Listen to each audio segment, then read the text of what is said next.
امتى اقدر اشوف كيس الحمل؟ ولو كيس الحمل مش باين اعمل ايه؟ وهل يا ترى الافضل السونار المهبلي ولا السونار العادي؟ هنعرف دلوقتي.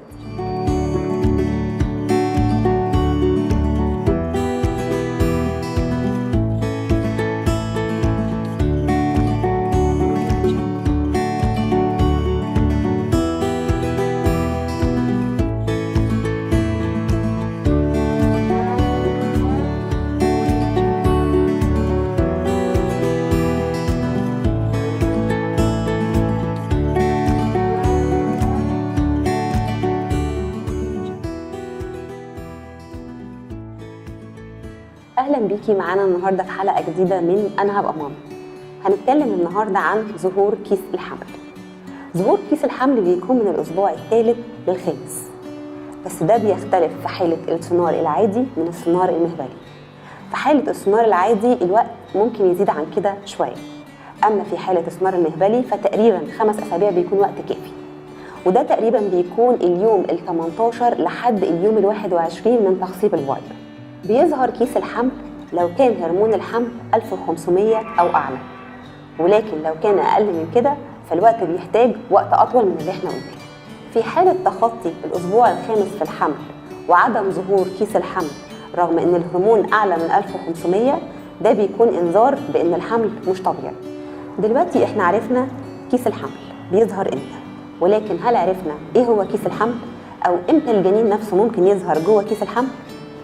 كيس الحمل هو عبارة عن هيكل بيحيط بالجنين، وبيظهر قبل الجنين من 7 ل 10 أيام تقريبا. بس امتى بقى الجنين بيظهر جوه كيس الحمل؟ طبعا احنا قلنا ان كيس الحمل بيظهر تقريبا في الاسبوع الخامس، وممكن الموضوع يطول شوية لو احنا هنعمل سونار عادي، لكن الجنين نفسه ما بيظهرش قبل مرور الاسبوع الثامن. في ناس كتير جدا او اطباء كتير جدا بتفكر تشوف الجنين في اول اسبوع الثامن، ولكن الجنين بيظهر في منتصف الاسبوع، ومن الافضل الانتظار لنهايه الاسبوع الثامن علشان يظهر الجنين بوضوح داخل الكيس. سؤال بيتكرر كتير: انا عملت تحليل حمل وطلع ايجابي، ورغما عن ذلك كيس الحمل مش باين في السونار. طب يعني ايه الكيس مش باين في السونار؟ الكلام ده ممكن يحصل ويبقى عادي جدا في حاله 5 أسابيع من الحمل، ولكن بعد مرور 5 أسابيع لو ما ظهرش كيس الحمل يبقى فيه احتمال من الثلاثه اللي هنقولهم دلوقتي.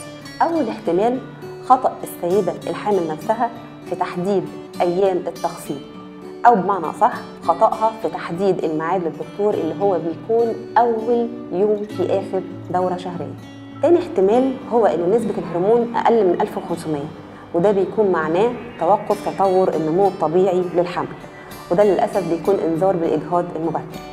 في الحالة دي الطبيب بينتظر فوق ال5 أسابيع أسبوع كمان تقريبا، وبيتم تاني عمل السونار. لو ما ظهرش للأسف فبيكون إجهاض. إذا تم قياس نسبة هرمون الحمل وكانت من 1500 ل 2000 ورغما عن ذلك ما ظهرش كيس الحمل، فده بيكون معناه إن فيه مشكلة في الحمل، وأحيانا لا قدر الله بيكون حمل خارج الرحم. في النهاية لازم أوضح لك إن كلامنا ده للوقاية مش عشان نخوفك. انتظريني في حلقة جديدة، وهنتظر أسئلتك علشان سؤالك ممكن يكون فكرة حلقة جديدة. سلام.